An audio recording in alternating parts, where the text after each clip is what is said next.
It made me so proud of the festival sector in particular. I think there is just nobody better equipped than you to help us see around corners and to map out scenarios, and all the while, as I say, keeping that extraordinary level of care for artists and for audiences. So hats off to you all, but do look after yourselves. So this series of events is going to look at some coping mechanisms, and it's also going to report on progress that we've made in the last year. And it's great to have Eamon and Boyle here, so we have some real concrete progress to show you. So, and also, as Carl mentioned, we are entering a very exciting vista with the development of a resource organisation for festivals. So that's something that's been top of mind for Carl for many months now. So that's a very exciting prospect altogether. So hopefully it's going to be a difficult year ahead, we all know, but it's also going to be a very productive one, and one in which we can all make progress on a variety of fronts. And as I say, we're in the best of hands with people to shepherd us through this with yourselves. So heartfelt thanks finally to my colleagues, to David and to Carl and to Regina and Adrian for putting all this together, for giving us their great care and energy. And I'm delighted now to hand you over to David. Thank you very much, Maureen. And thank you for such a warm and enthusiastic commencement of this series. I know that from your history as a festival maker yourself at one time, that you have a real understanding of this complex ecology. So it's very exciting to see everybody here. I've been working with Carl and Adrian and Regina for some months on this.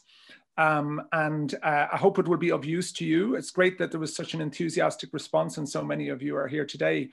As we recognized last year at Changemakers that Maureen has mentioned, it's an incredibly diverse ecology.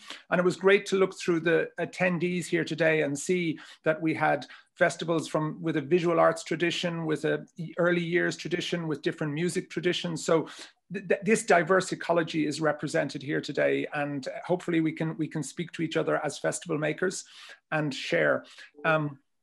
As Kevin Rafter mentioned at Changemakers last year, festivals respond to the central objectives of the Arts Council policy, McGaw, the Making Great Artworks document, that they respond to artists and art form development, but they're also really amazing in terms of public engagement, in terms of relating to and reaching diverse communities.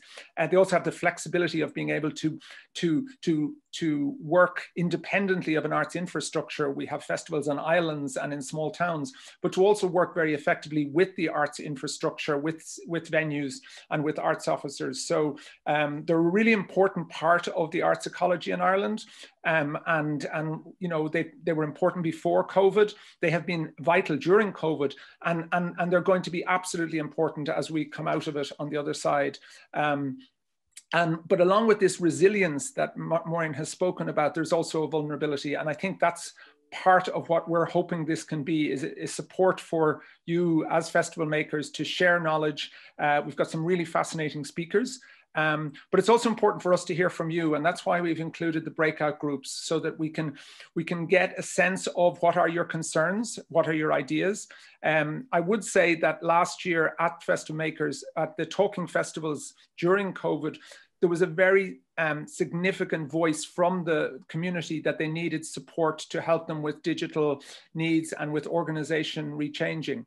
That was part of the information that the Arts Council took on board, not just this, but that along with feedback from other sectors that helped to develop the capacity building support scheme. And we were delighted that over 100 festivals received funding from that scheme, which I hope will be helpful this year. So that's just to say that, you know, this is a two-way relationship that we take very, very seriously.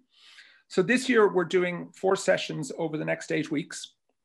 The central themes of each session are very central to what we do as festival makers. I say we as a former festival maker, but as part of this community. There's the planning, today we're going to talk about planning. In week 2, we're talking about mission. In week 3, we're talking about public engagement. And in week 4, we're talking about the creative act of festival making. Now, we're doing these within the context of COVID. So there's this particular slant, in particular in terms of how they've been voiced, but I think they go towards the central idea of festival making. So at each session, we've invited Irish festival makers to speak of their experience both last year and into this year. But we're also getting experts from other fields. As Maureen has mentioned, we have Eamon Boyle to speak to us today. But we've also invited international speakers so that we're going to hear from that community, because we have a tremendously vibrant festival sector here, but we're part of a wider global sector, and we're delighted to have Inge from the Festival Academy here today representing an international perspective. So in terms of housekeeping, we're going to do a 90-minute session. So we finish at 4:30. We'll have the 5 speakers, and then we're going to have question and answers. So if you have any questions, please put them in the chat, but also use the chat during it to if you have anything, any information or ideas or questions, please do use the chat. I can see it's already moving. After the session at 4:30, we're going to take a short break, a comfort break for 5 minutes or 2 or 3 minutes. Adrian will organize that. And after which we're going to have breakout groups. We've got 3 moderators, so we're going to have 3 sessions, and you're all welcome to stay. We understand it's a long day and we're all busy, so but we'd love if some people would stay on and continue the conversation in a more informal way, and that will be moderated by 3 festival makers who volunteered for the job, and that will be for about 30 minutes. As noted in emails, this session is going to be recorded, and then the recording will be put onto the page on the website so that people who weren't able to be here can catch up, and that it's also available as a resource for further for researchers and other interests. I did put in the chat to please make sure you're on mute. That would be really helpful. And also, as Carl has just put it on, if you could put your names up on the screen, it would be helpful. If you can include your festival name and it doesn't run too long, that's great. But it's great to have the names there. So that's fantastic. And we're going to move on now to our first speaker. And I live down in Tipperary, and I've been a regular visitor to the Kilkenny Arts Week since the late 1980s. And Kilkenny Arts Week is one of the oldest arts festivals in the country. Like many of the arts organizations here, it started off as a voluntary run organization, and it wasn't until the 1990s that it transitioned to a professionally run organization. Representing Kilkenny Arts Week today is its current artistic director, Olga Barry. Olga has extensive experience as a manager and a producer prior to coming to Kilkenny, having worked with the RTE Concert Orchestra, Crash Ensemble, and the Festival of World Cultures. So I'll hand the floor over to you, and Olga.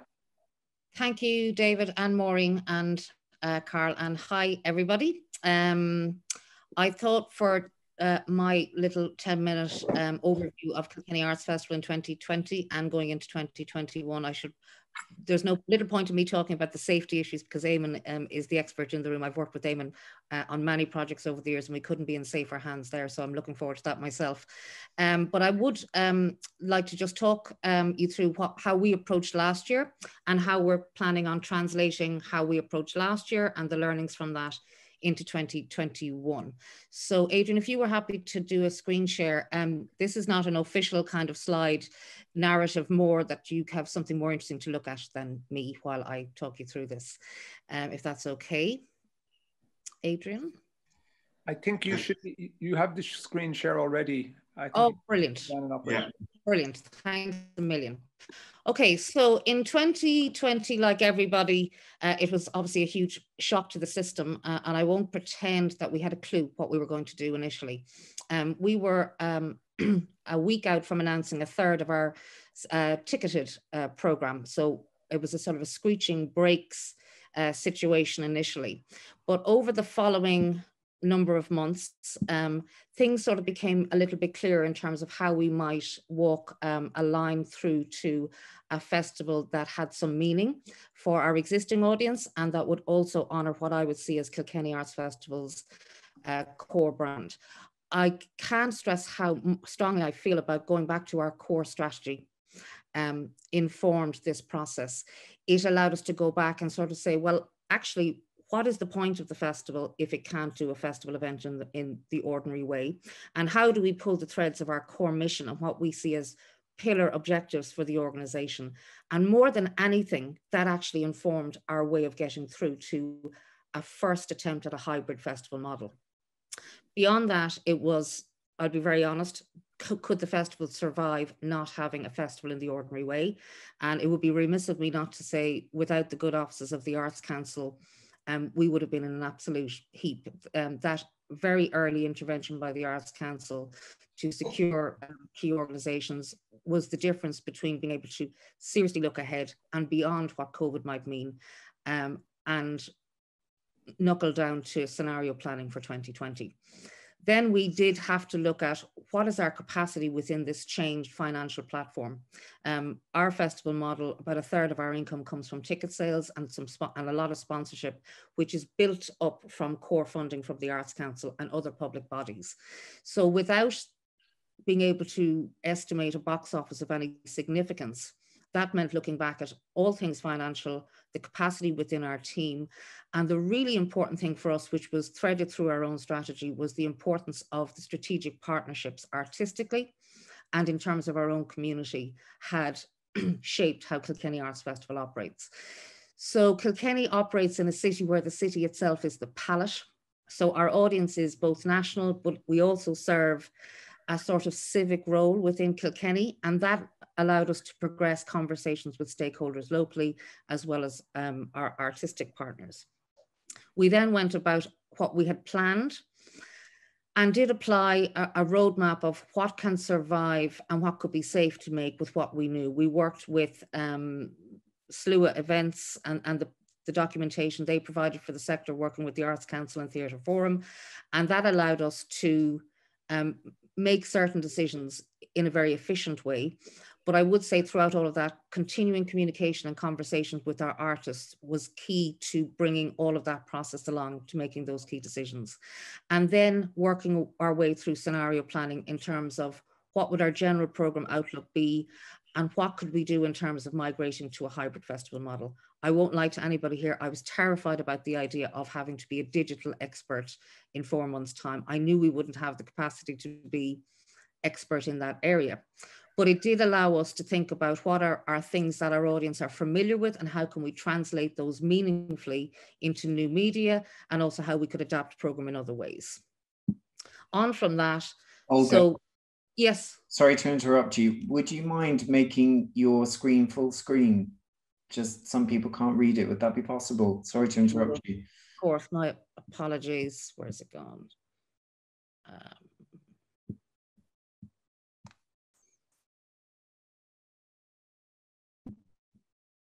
Sorry.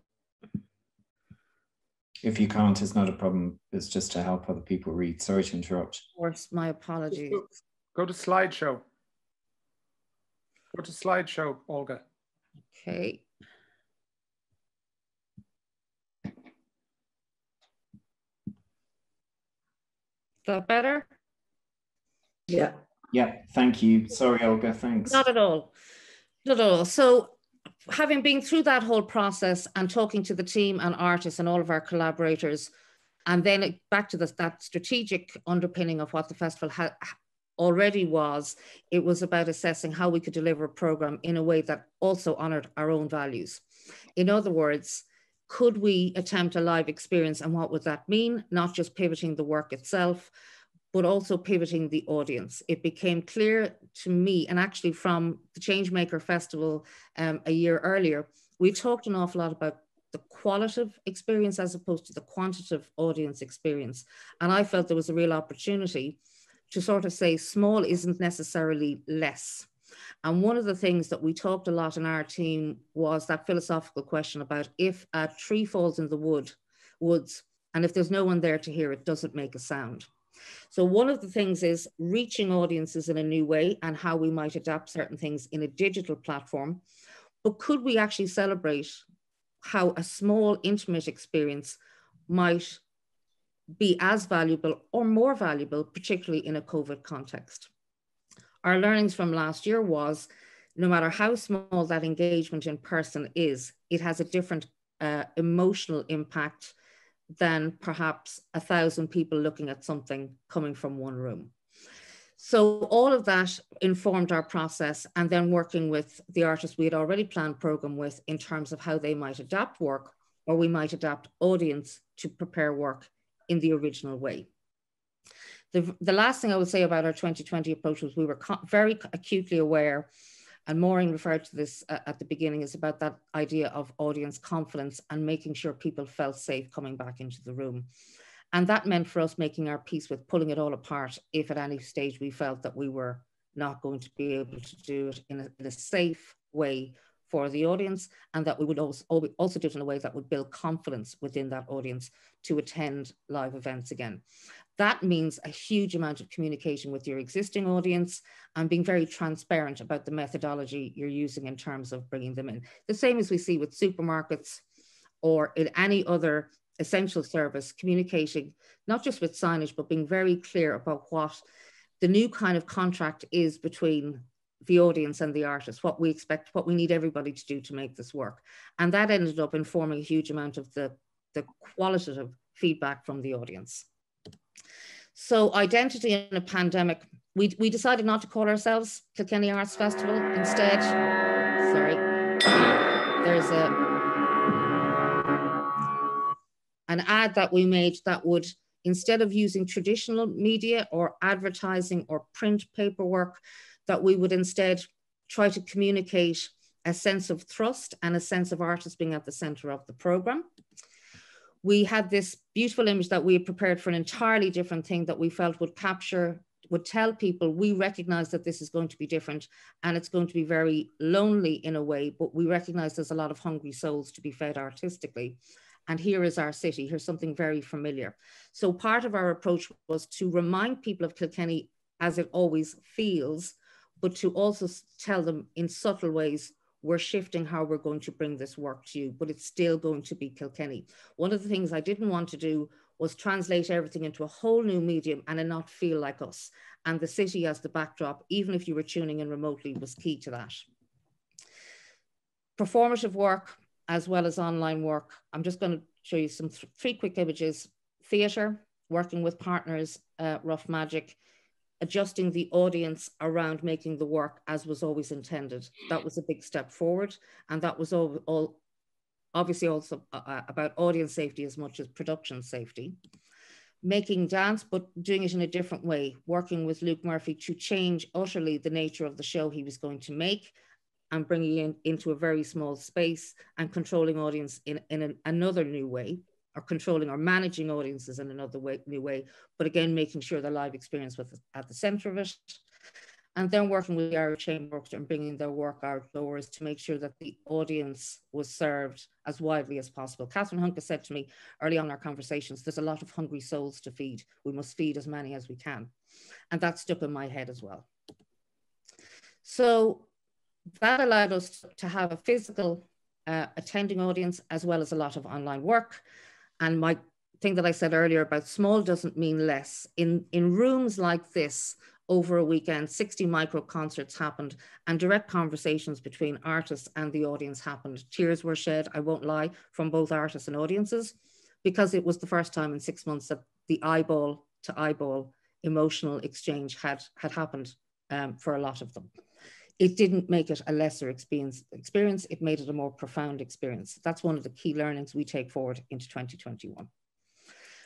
Bringing work into people's home and the online experience, we've learned a huge amount and we need to learn, carry that forward into next year and see if we can do things beyond physical attendance and the digital world. There are more ways that we can reach audiences on their own patch, so to speak.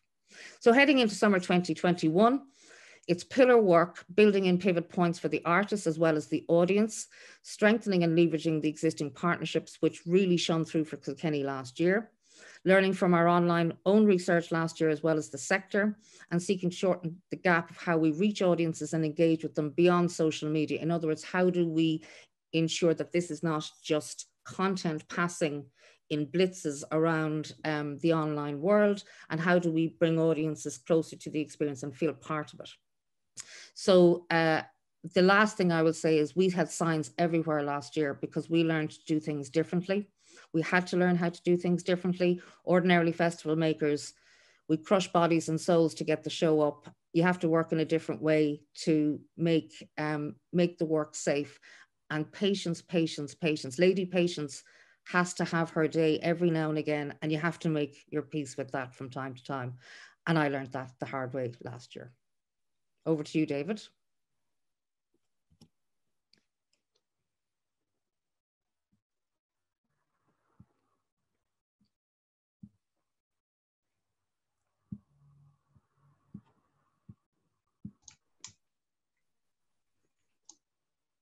I'm unmuting. There, I'm on mute. Yes, I was lucky enough to be in Kilkenny last year, and I had that wonderful experience as an audience at these various different events, both digitally and in person, in larger groups and smaller. And it's wonderful that you're able to share that with the group here today. So, as I said earlier on, we have a very diverse festival community. That is large festivals, small festivals, different art form festivals. And I was very keen to make sure that we heard from this diversity of voices in our presentations. So we're going to go from the wonderful and large scale. I mean, Kilkenny is one of our blue ribbon festivals, and they have significant resources, which they use very, very well. We have other festivals that are much smaller and have to work in a different way to make things happen. And it has been extraordinary how well they have adapted to the difficulty last year. So moving to a smaller organization now, or smaller, we're going to go to another festival which is not dissimilar in age to Kilkenny. The Birr Vintage Art Week was established in the 1970s. However, while the arts have always been a part of this festival, it was only in recent years that the festival has developed a significant focused arts strand. Leading this development has been visual artist Conway, who has used her knowledge of collaborative, multidisciplinary arts to develop projects that are not confined to traditional art spaces. I myself didn't get to go there last year. I don't think anyone did, because Offaly went into lockdown the day they were launching, I believe, the day the festival started, quite unexpectedly. So they had to do a very dramatic pivot. But I did see some of the work they did online, which I thought was really impressive for a small organization. And I know there were wonderful things happening in the street in Birr. So I'd like to introduce Conway to share some of these experiences with you. Okay, thank you, David. Thank you, everybody. I'm going to screen share as well, so you don't have to keep looking at me.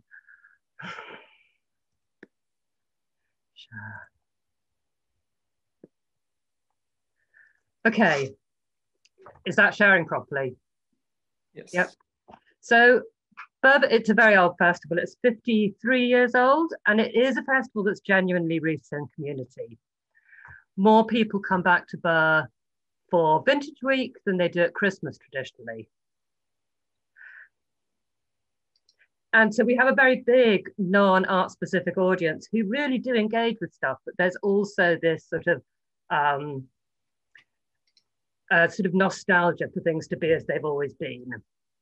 So in 2020, we went through the program to see what could happen, how we could adapt, what was definitely out. And it was really the arts events that were going to be what we could run with. Like, there would be no festival parade, no vintage cars, no fireworks, no pubs. And on Friday, the 7th of August, we had our online launch. This was like a fake live event. we had the committee and we had a video commission for it of past vintage weeks, but literally, and I don't usually say literally, but this was literally half an hour before we went live with this, or fake live, Offaly went into a serious lockdown. And so the venues all shut, there was no outdoor gathering, and we were just slashing stuff from the programme as we were going on air. This was what our programme ended up looking like. So I'm just going to go through some of the things that we did manage to do. So we had planned, this was our open submission exhibition, which was held in a virtual 3D gallery. And yeah, I do question the idea of replicating a physical gallery online. But what was successful about this was we had an artist talk with Aidan Barry, and it actually gave something that we'd never managed within the physical gallery, so that you could tour around the gallery and listen to the artists in this fabulous conversation.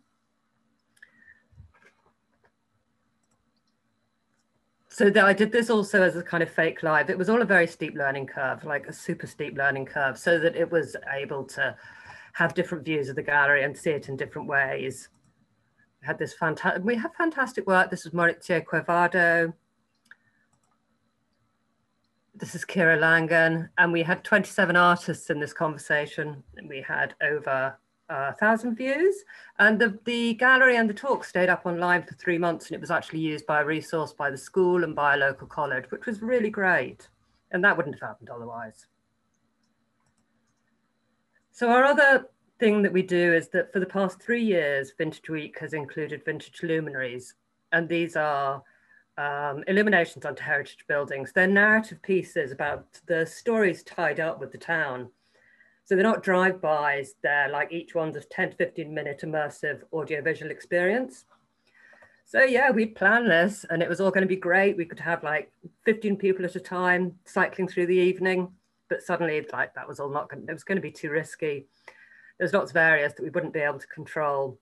So we decided that we'd do it for one night and we'd film it and we'd just like tell the people in the adjoining houses at the time that, you know, if they wanted to pop out, something was happening.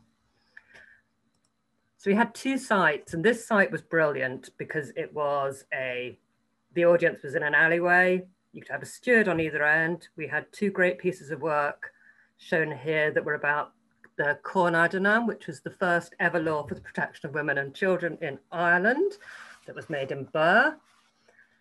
And then our second site was more problematic. This was a big open car park with multiple access points. And the only people that knew that it was going to happen was the committee and the one premises that we got power from. And it was lovely. It was actually the houses around this is where most of the Eastern European families live in Birr. And they wouldn't engage so much in the festival. So it was really nice that they came out and there was lots of space for people to social distance. But of those people that knew that it was happening, there was definitely a lot of drink taken. You can see those 2 guys sitting there with their bottle. So like in conclusion, people are not sensible. They are not. And we had all these filmed and we had interviews with people that were there, the sober ones, when we could find them to put online.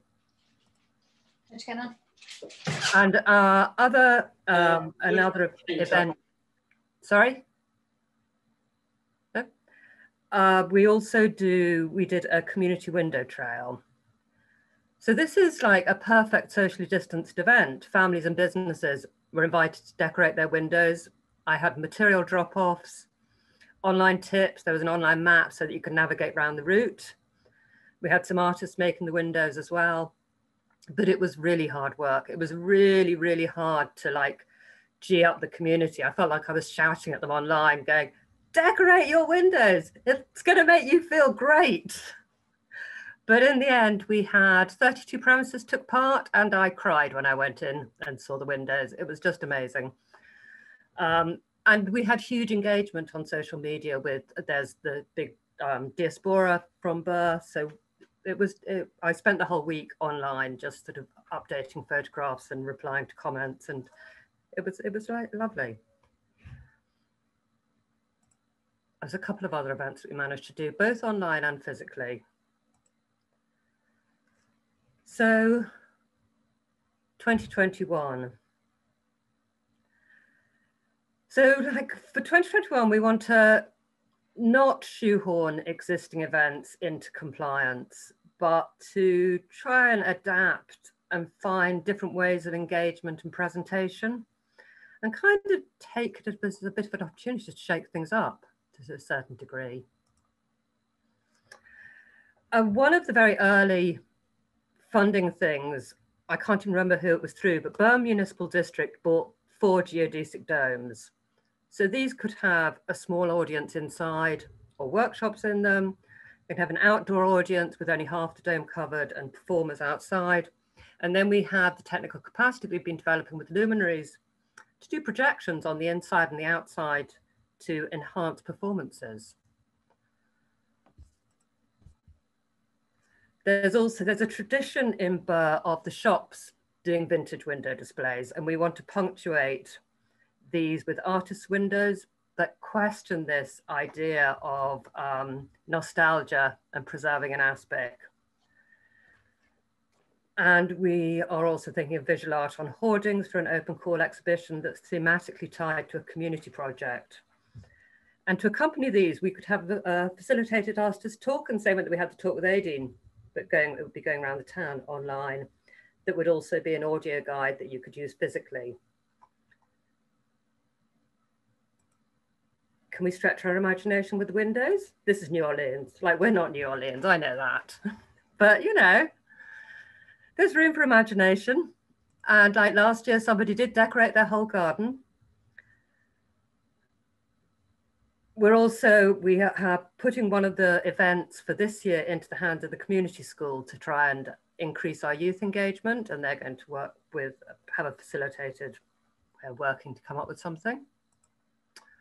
And just in conclusion, we were really, really lucky in our timing in Birr, in that during lockdown, our festival group, we've got 5 festivals in Birr, were working on a strategy document. So we were meeting with Dermot McLaughlin and looking at 2021 with outside help, which was really great. And through the capacity building, we're continuing this work with Dermot and have also developed a really strong relationship between the festivals. So, thank you. Thank you very much, Caroline. I'm so sorry I didn't get to Birr last year. And hopefully, you weren't allowed to. No, I wasn't allowed, but I did witness the Aideen Barry talk, and I thought it was very inspiring. And just seeing those images is great. I did get I did have a wow when I saw that front garden, and that really is super. So thank you very much for that. I'm going to keep moving along. We're a little bit behind our schedule, but it's so wonderful to get these insights. So our next speaker is going to bring us into bring us away from Ireland. Having heard from 2 Irish festivals, we'll now turn to the wider global festival ecology. The Festival Academy has grown out of the European Festival Association, and it runs annual training camps for festival makers and supports a growing network of alumni of the Academy with ongoing interactive learning and sharing opportunities. I've invited the Festival Academy Director, Inge Ceustermans, to share some insights she has observed of planning by festivals, by the alumni festivals.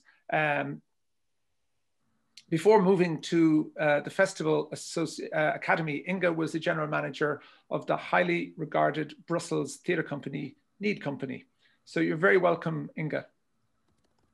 Thank you very much, David. And thank you to you and to the Irish Arts Council for inviting me here. It's wonderful to find myself within indeed this diversity of festivals. I've been looking around a little bit at the profiles, and there's literature, there's film, there's a harp festival, I think. So it's really great to be here. And thank you so much, Olga and Caroline, for these inspiring examples. I think I will repeat quite some of it.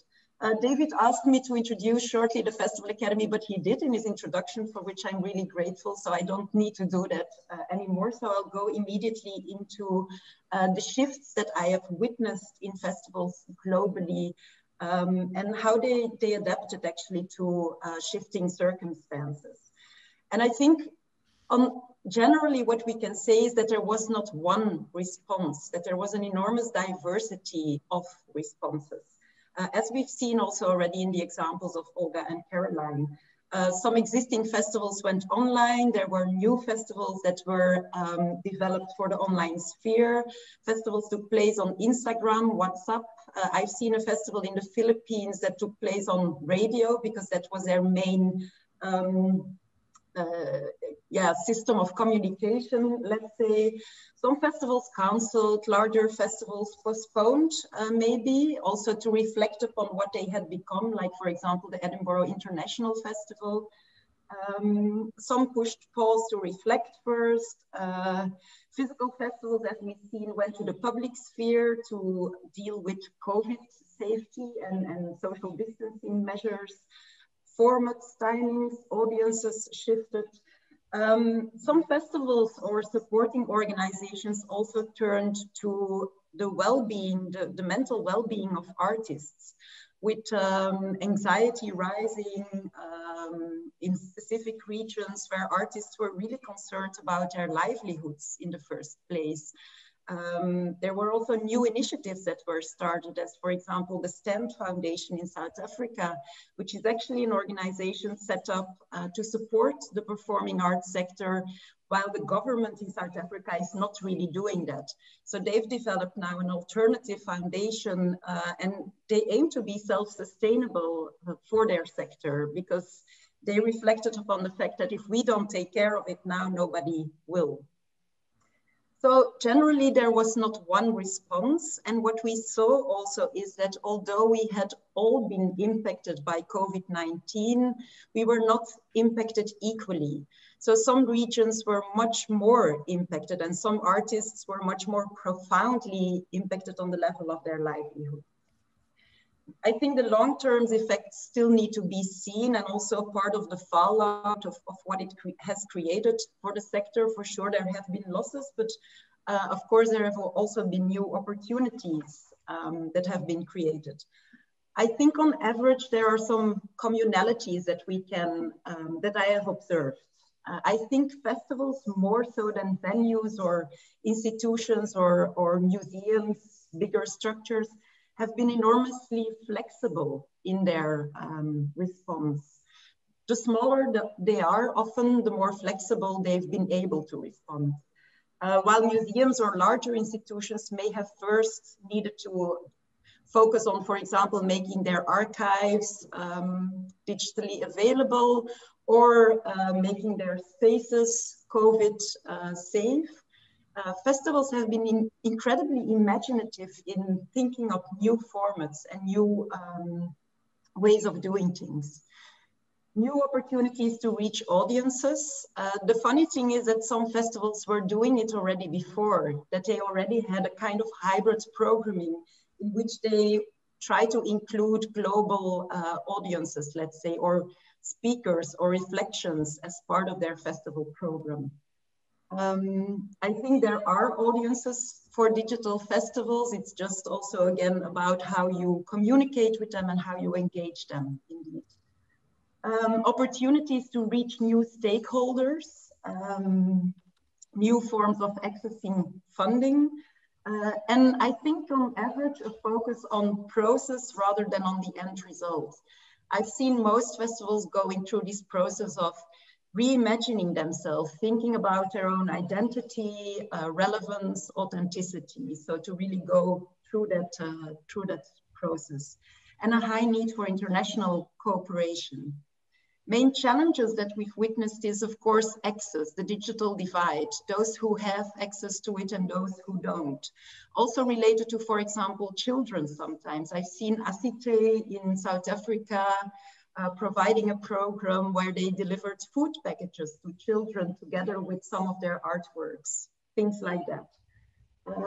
Monetizing of digital platforms. How do you ask a ticket fee for that or not? How much do people want to pay for that? Digital tiredness and overload, for sure. The quality of the digital content. I think Olga also mentioned that. And how to engage audiences in an active way. I've seen a beautiful example of gift festival from the UK, which was one of the first festivals I saw going online with the work of Tanya El Khoury, where the audience had to hold a melting ice cube in their hands to experience the performance. So to think of new strategies, how to work with your audiences.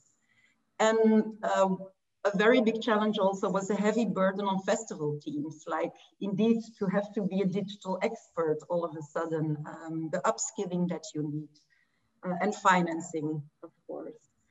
Some general observations for me are also that there was a sort of concept of care that arose, like being busy with healthcare, but also like caring for the artists. How do you care from a distance?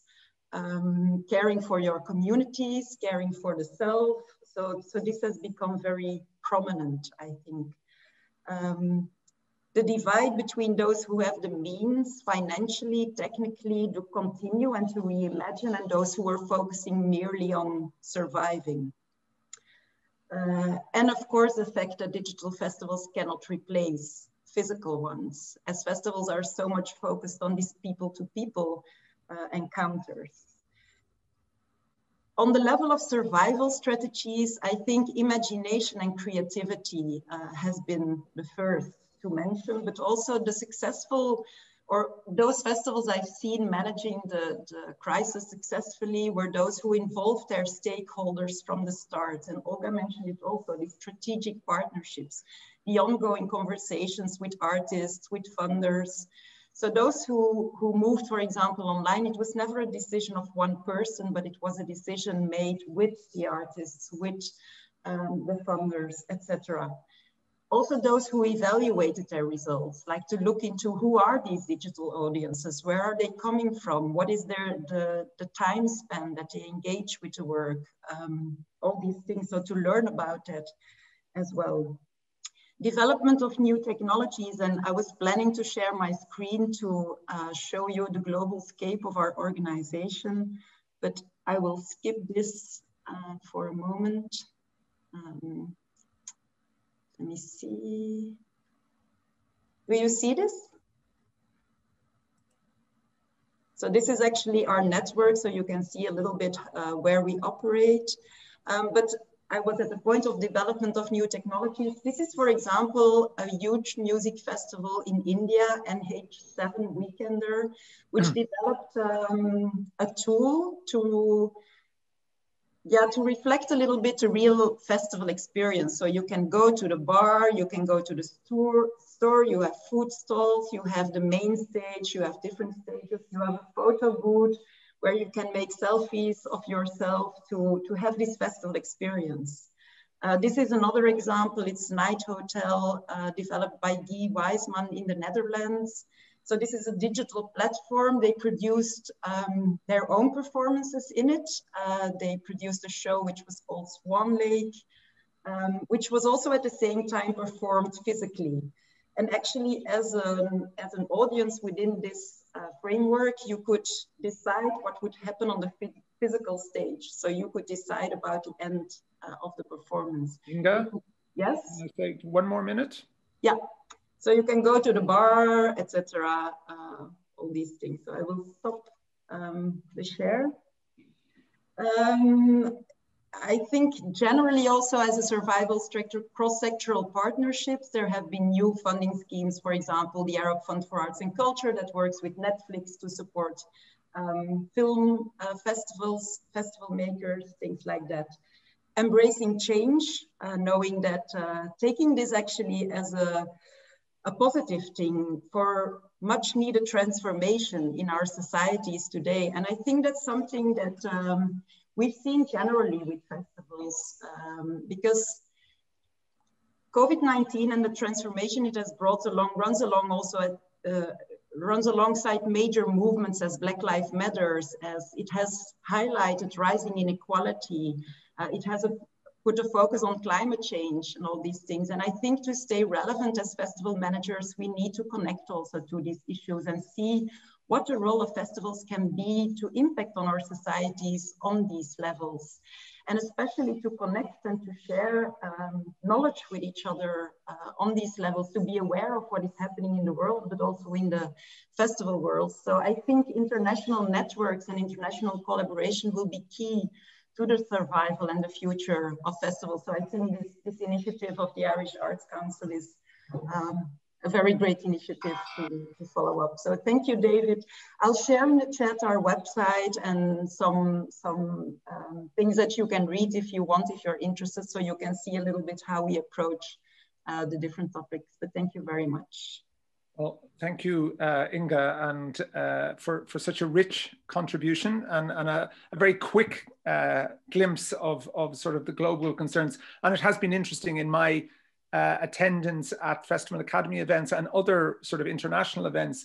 These issues of sustainability and inequality have been very central to the conversations, and I think that can only be a positive. And I see Tanya El Kayuri is the link up in the chat there. Carl put it up. She's an artist who I came across years ago, and she's absolutely fabulous. So I can only imagine the joy of her performance with an ice cube melting in your hand. So thank you, Inge. And we're going to move on now to Eamon O'Boyle, whom we've mentioned earlier. Eamon set up Eamon O'Boyle Associates some years ago to advise sporting and event organizations on safety. The organization, as mentioned already, is currently working with the Arts Council and FAILTE Ireland on developing a guidance document to assist festivals and event organizers to reopen safely. The organization, I welcome Eamon, and thank you for coming along today to share with us. Thank you very much, David. Can you hear me? Yes. Yeah, okay. Thank you very much, David. And I suppose I feel a little bit kind of different when it comes to dealing with people who are so creative and people who are involved in the arts. I come from an engineering background, and a friend of mine one time, an engineer, he typified people who are creative as the people who make life worthwhile. And all engineers do is make it possible in the thing. So maybe that's the difference. But I think what I'm going to be talking about is kind of pretty much at the other end of creativity. So excuse me for that before I go. I think, Adrian, you're going to drive the presentation for me. Yep, can do. Yeah. So I suppose in the first instance, in relation to events, you can go to the first slide. It just a lot of the kind of discussion and the dialogue that has happened in relation to it has really been driven by people like the World Health Organizations, the ECDC, and I suppose here in Ireland, the National Public Health Emergency Team, NEFIT. And they've really looked at kind of audiences and that, and they've all really categorized them all, whether it's sporting, whether it's rock and roll in relation to concerts and that, or whether it's festivals, and they've kind of categorized them all pretty much as mass gatherings. And the government, I suppose, really sought at an early stage to restrict these activities, and this was kind of necessary, I suppose, at the time, particularly around this time last year. But in more recent times, they set up a mechanism for reopening and a roadmap in relation to that. And the Arts Council have been working very closely with the Department of Sport and Tourism in relation to doing that. If we go on to the next slide there. And I suppose they developed a national framework was developed, and I suppose the main kind of things that were developed or drove that were the disease prevalence, and particularly this new term that we all got to know, which was the R number, hospital and critical care occupancy and the level at which that was at, the progress on vaccination, which is something thankfully that we're in the middle of, and we'd look to be further into the middle of, but that's where we are at the moment. And again, emerging information on variants of concern, and these are the things that made them develop a national framework. And within that, they make commentary on lots of different types of events and gatherings, ranging from, and you can see it down the right-hand side of the slide there, things like social gatherings, weddings, religious services, funerals, different types of pubs within the hospitality industry, and pretty much how all of that was to work, and the restrictions that were on it. And I think in truth, most of us that experienced it would have to say that it was pretty restrictive. If we go on to the next slide there, Adrian, we could just show that, like, within the national framework, it developed it into something that a lot of Irish people will be familiar with. We had this 5 levels running from left to right there on the right-hand side, level 1 being the least restrictive to level 5 being the most restrictive. And really, in relation to kind of festivals and gatherings, they really only apply to levels 1 and 2. There are some exceptions, particularly in relation to elite sport in levels 3, 4, and 5. But for public gatherings and that, it's really limited in a very limited way as well at levels 1 and 2. At level 1, that's where we have up to 100 patrons indoors and 200 outdoors. And up to 500 people can attend in outdoor stadia and other fixed outdoor venues with a minimum accredited capacity of 5,000.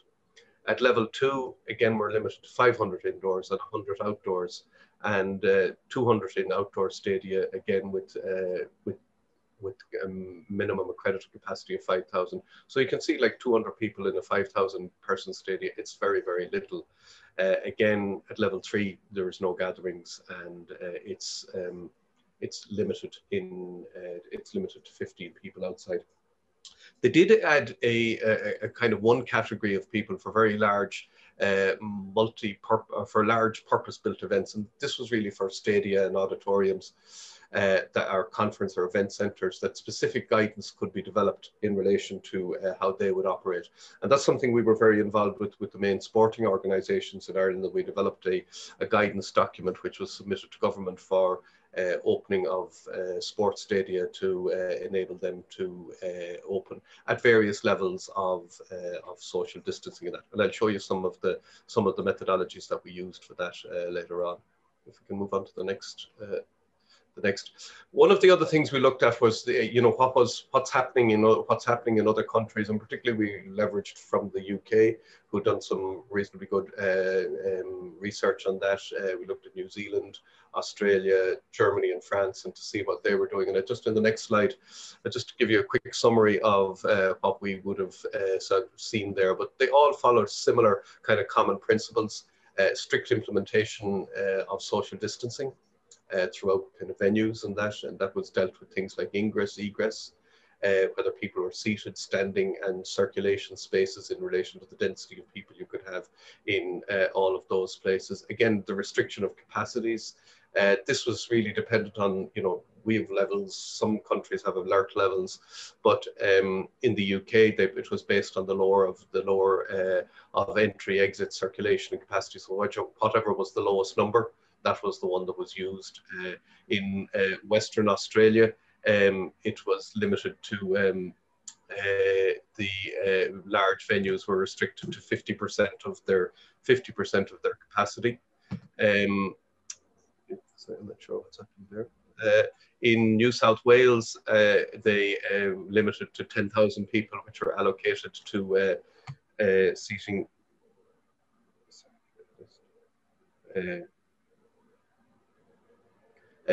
Which they limited to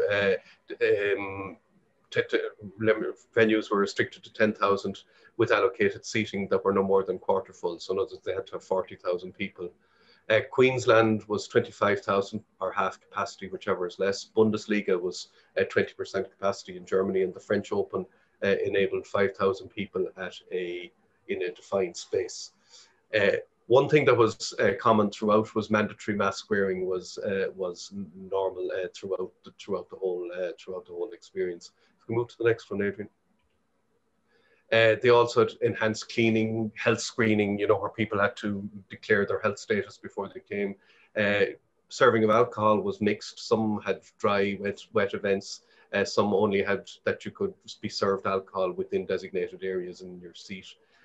Contact tracing was mandatory in most places, and this was done via ticketing or via apps that was used for that. And communication with attendees, which I think is reflective of some of the other comments that have been made. The whole communication with people is key.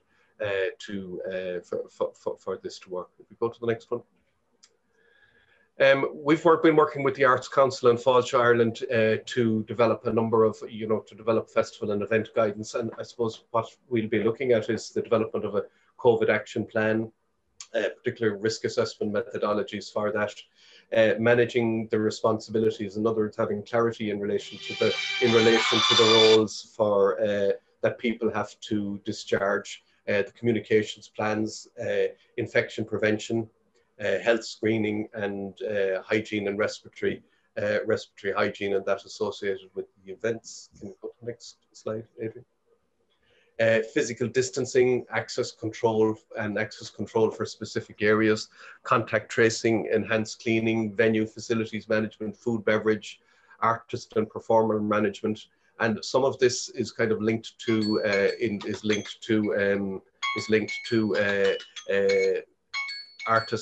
artist documents that we're also developing at this stage. Again, suspected case protocols. One kind of very important part is what we call Zone X, which really means the area outside and inside the event. While you can have a very safe event, but if people start congregating outside or inside, that becomes very important. So it's very important that we have management techniques for dealing with that. Go to the next slide. Again, normally in talks like this, one is always supposed to give a conclusion.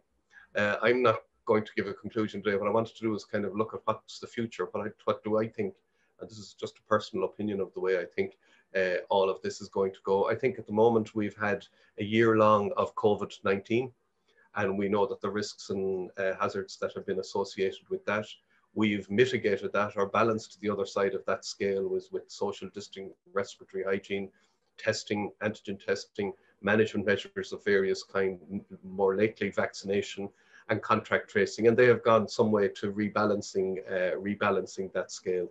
I think where we will need to go to with all of this is that each of those components that have been used for mitigation, they have varying impacts on rebalancing COVID, obviously vaccination being very, very important. I think we're probably going to get a point where we can measure exactly what they do, and the more we do of one can maybe offset another, but obviously the more we vaccinate, the others are going to fall off or become less important. That's going to be an important thing, that we get some sense of that. I think up to now we've been deluged with data in relation, we get it every day here, the number of cases and all of that, but I think we're going to have that's going to be one way of balancing. The other is something that is the use of technology, and there's just a little very short video clip here. As I said, we're engineers and we do a lot of modeling in relation to people moving around buildings and things like that, particularly for evacuation in the event of emergencies. We've adapted some of that technology for social distancing. I'm just going to show you a small clip of where we modeled a particular stadium. Yeah, I'm just going to switch over to the video. Okay. So I'm just going to stop sharing. So you'll be able to see the type of technology, and this is something that will allow us to be much better able to predict the impact of social distancing for queuing, for where we have pinch points and that type of thing, and the kind of management measures that we need for people, say, leaving a venue. This is just a seat where you see it's the Aviva Stadium. Where we look at people entering, you can see that this is kind of speeded up, but we can do this in actual real time. And you can see one of the things we can predict here is that we've got bunching at the entrance of the event. You can see where we're showing people that the color coding that you see the further it goes to red, you can see it actually becomes more dangerous. Here we're showing people seating at different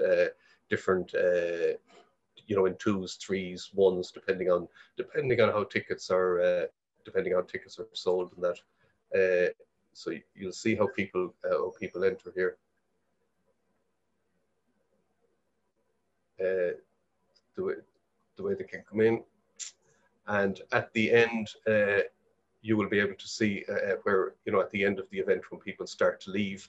And this is where a management measure has to be brought in relation to, you just move it on a little bit, you'll see. Apologies, I think there's something up with this video, and I can try sharing on a web browser if that, just one second. It's okay. Yeah, just I don't want to hold any video. where you will see that in the end, when people are leaving, that they actually leave one row at a time, which actually requires a management measure to be in place. And that, so it's a tool. Maybe something for smaller events, it's not something that would be that useful, but for larger events, it's a good way of, like, where one can do calculations in relation to people coming in by hand, but it also enables you to physically show people how they can you can see people leave one row at a time. But that requires management to be able to do that. This can be done in real time, and we've just speeded it up so that you're able to see that. So I suppose that's in essence what we're at. We're developing a lot of different kind of guidance documents for use by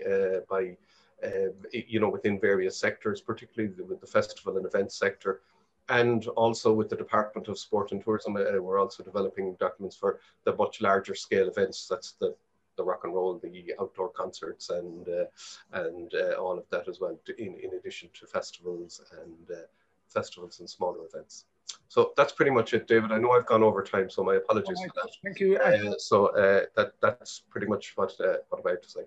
Thank you very much, Eamon. I think the nuts and bolts are really important. I mean, as festival makers, we're used to the fun and the excitement, but also part of our job is the nitty gritty. And so there's an element of the engineer in all of us in terms of making things possible and working with the creative forces. So can you give us any idea of a date when a document might be published or made available?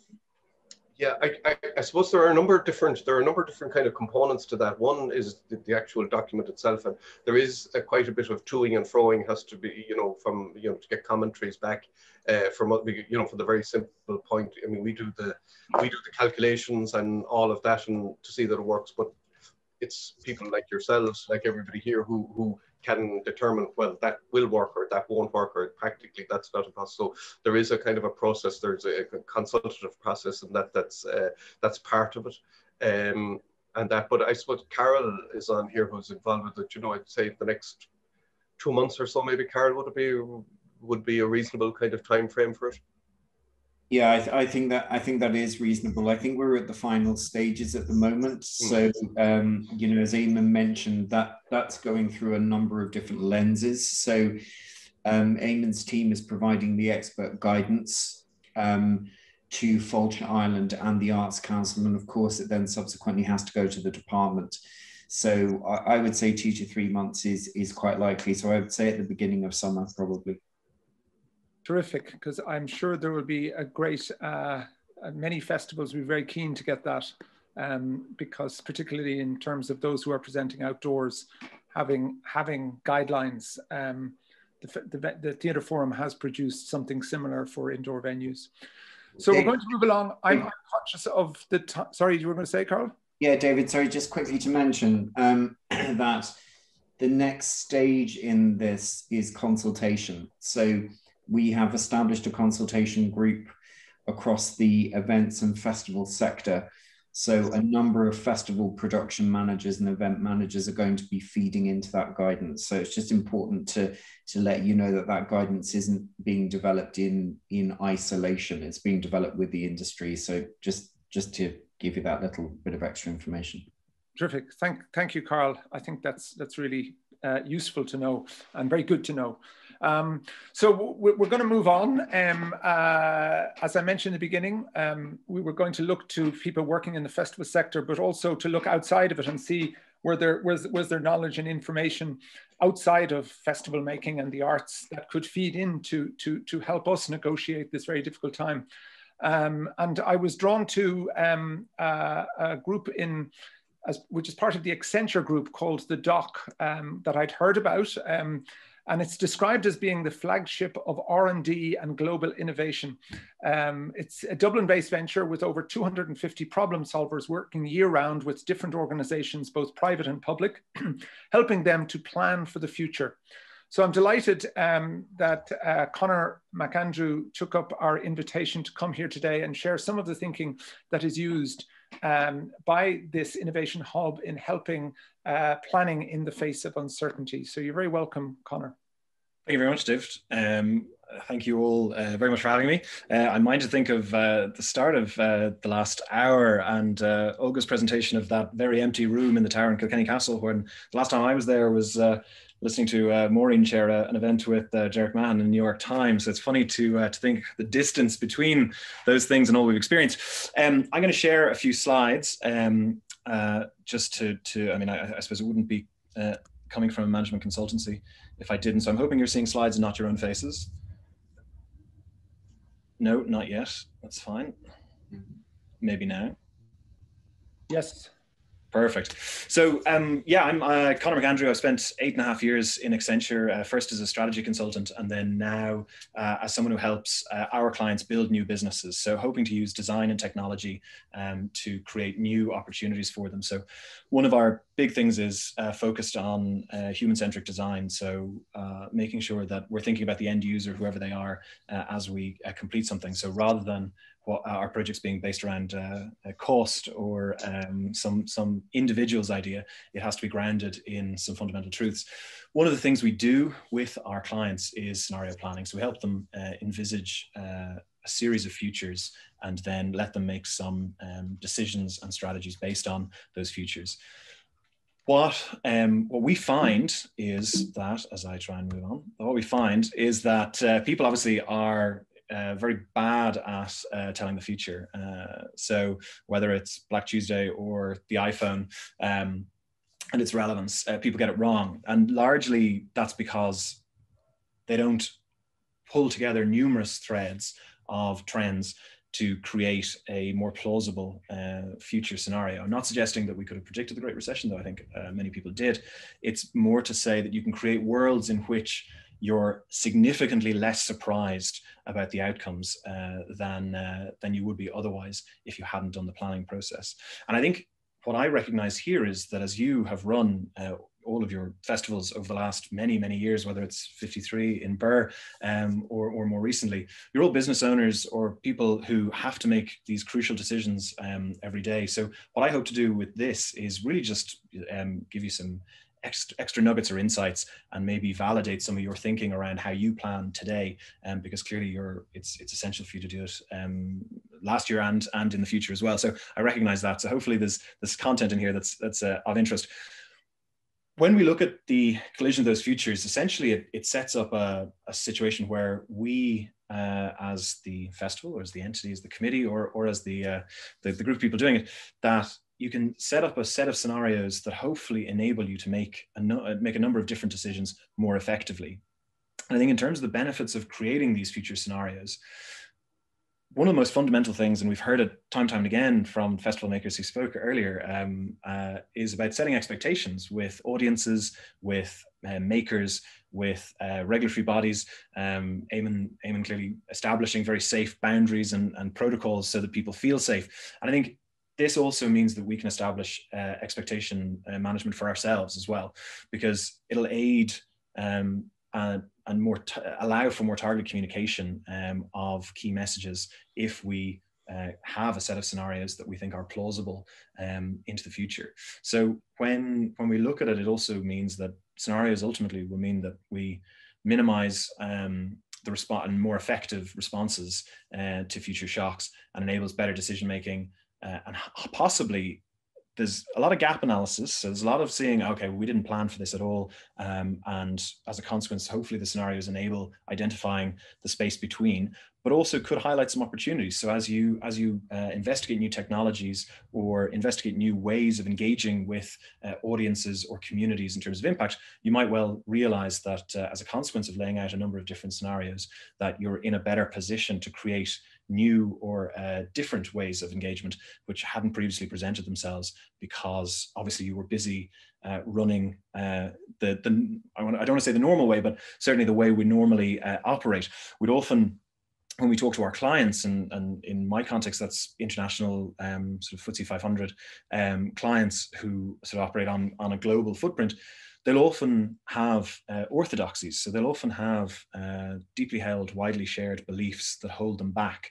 So things that the organization believes of itself, but aren't necessarily true blockers. And this process, and we'll get into the detail of it now, can help unlock some of those orthodoxies and enable you to spot new opportunities or remove some of those restrictions. So what could it look like? There are any number of frameworks and templates and protocols available online and with different consultancies. So this is one approach, but there are many, and you might well recognize much of what you do today in what I'm talking about here. But essentially, in this four-step process, what we look to do with our clients is we prepare for the future. So we identify the timeline we want to investigate. So right now, for everyone on this call, that might well be, 2 to 3 years max, given the uncertainties around COVID. It might be 6 months to 12 months to make some decisions. But then crucially, we map our existing landscape. So who are all of the people, events, processes, technologies, dependents, and I'll show you an example later, that help us understand our current footprint. So what are our relationships, and how do we emphasize, how do we highlight the ones we currently spend a lot of time thinking about and a lot of time worrying about, and the ones that we don't, and are there gaps or opportunities to change how we approach the creation of the festival as a result of understanding that landscape. We also then, if I listen to the previous speakers as well, looking at past relevant data to help shape some baseline assumptions around what we can achieve in the future as well is really important. And then crucially focusing the scenarios, because obviously you could try and anticipate everything, and that would not be helpful or productive, and especially if you've limited time, limited resources, limited brain capacity for people as they're committed to lots of other projects. You need to narrow the focus. So asking questions around whether it's ticket sales, audience numbers, community impact, the feasibility of certain kinds of work, those are the kinds of questions that then will enable you to look at different steps or different decisions in the future. So you do that then in an environment where you have a set of assumptions made around lots of different factors that influence your festival. So whether that's across society, so whether in Birr it's local community engagement and the kind of tourism, people coming, the diaspora in the town and so on. Then in terms of ticket sales and advertising, the technology you're using if you're reaching beyond the town. So that wonderful example of all the projections on the walls, the audiovisual presentations that were then videoed, like investigating those, and is that something that you could do in the future? Is it something you want to do in the future? I know that Olga spoke really interesting about purpose, and the question of defining purpose in this process of planning is essential, because in terms of what you actually want to achieve is really core. And then as you identify the key factors that influence your assumptions in terms of your planning, you then ask yourself, how certain or uncertain are they? And then in those assumptions, you then start to identify which ones you think you can rely on more, and then which ones you are going to have to constantly evolve or tweak as new data comes in. As you get then, once you have this world built, and I'll show you an example shortly in terms of what are those trends and what are those influences that your scenarios could exist in, we then say, we tell our clients to plan 3 to 5. So identify 3 possible, plausible and preferable scenarios. So, something that might happen, so possibly the least likely, plausible, probably something that will happen, and preferable, the one that you can make as many decisions as possible to actually influence the outcome at the end. And that essentially, that can be financial data, that can be guided by audience member numbers, the kinds of work that's being shown, and then also additional external factors like tourism information and the ability to travel, and everything that Eamon talked about in terms of capacity and safety and so on. And then ultimately what the final stage is evaluating your scenarios. So if things go well, do not go well, in terms of whether it's COVID or another factor, what are the decisions we can make now today that are no regrets? What are the decisions that are time bound? So, at a certain point, we think we'll be able to make a number of different decisions. And then what are the contingent decisions? So if this, then that, because that then sets you up for a much smoother, we believe, and certainly we do with our clients, a process of communicating what you can and can't achieve over the course of the next year, and also enables greater comfort for you as leaders of these great institutions, these festivals, to plan over the course of whatever the time you've set.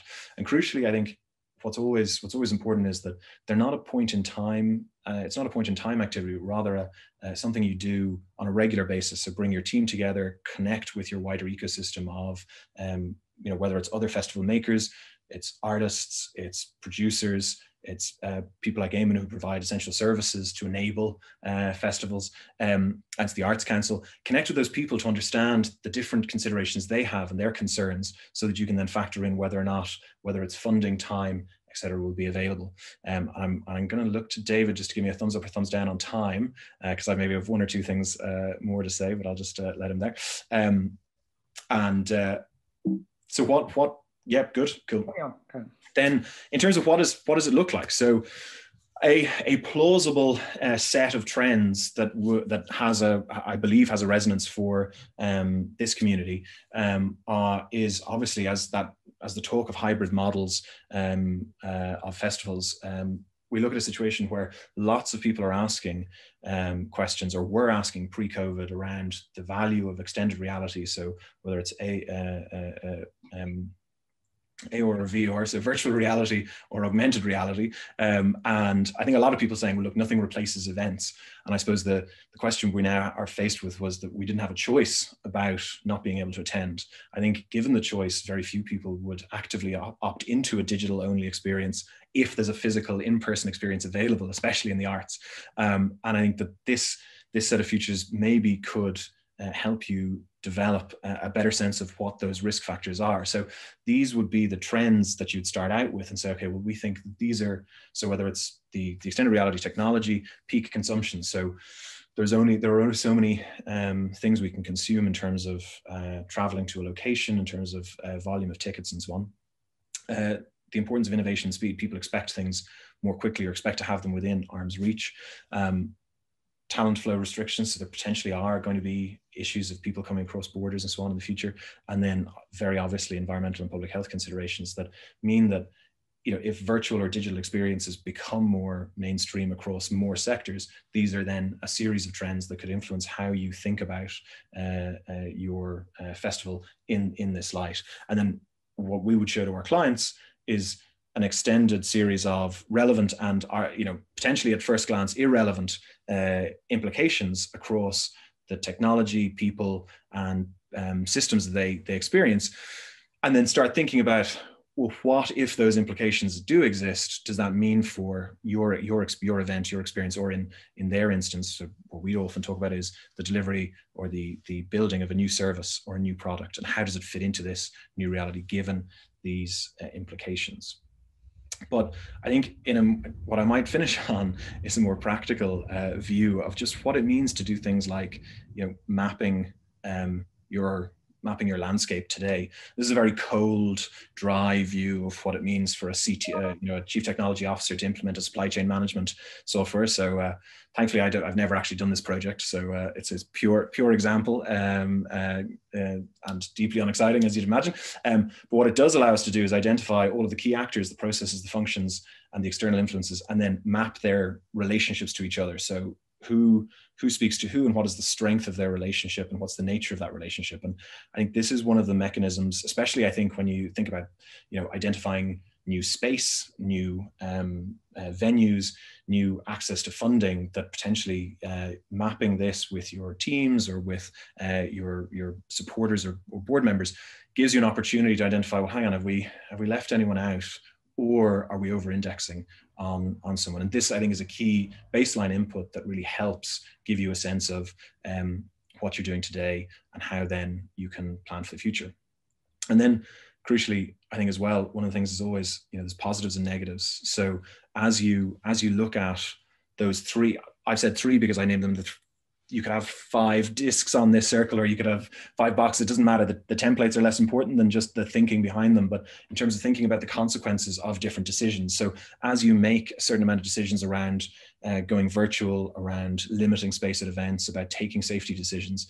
What are those positive, negative consequences, and do they change depending on your scenario? So as you go from, you know, we'll absolutely be the most limited we possibly can be, to it's a hybrid festival with maybe the could happen in between is the most optimistic outcome there.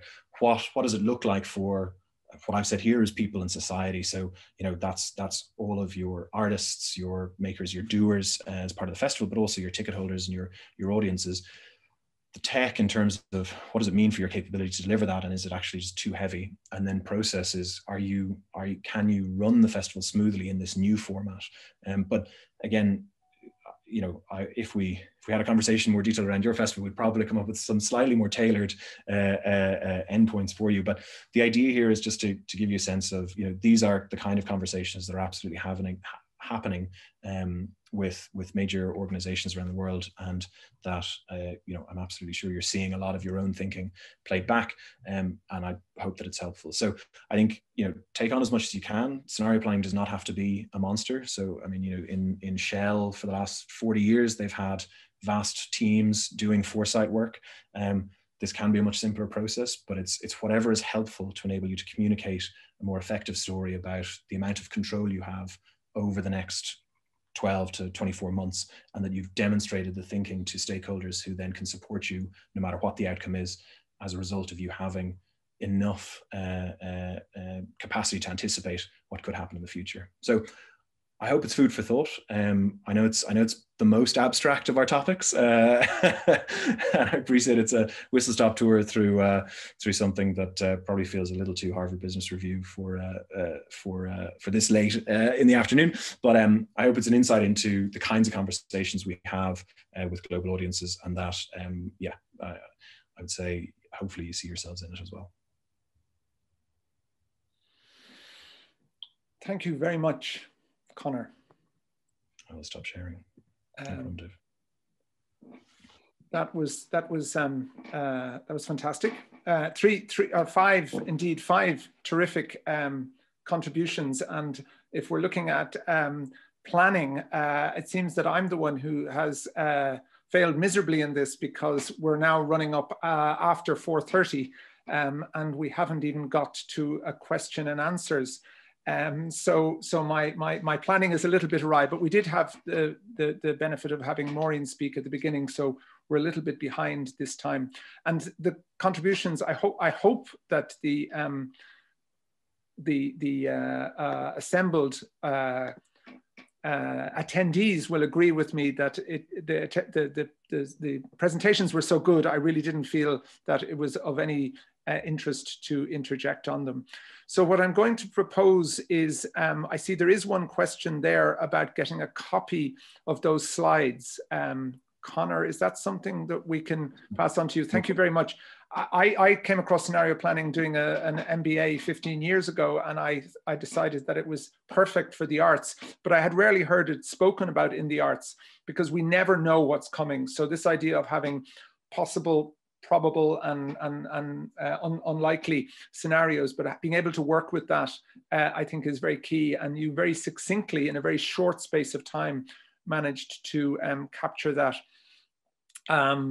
So are there any pressing questions? We do have the opportunity to engage with each other in a more intimate surroundings of the breakout rooms.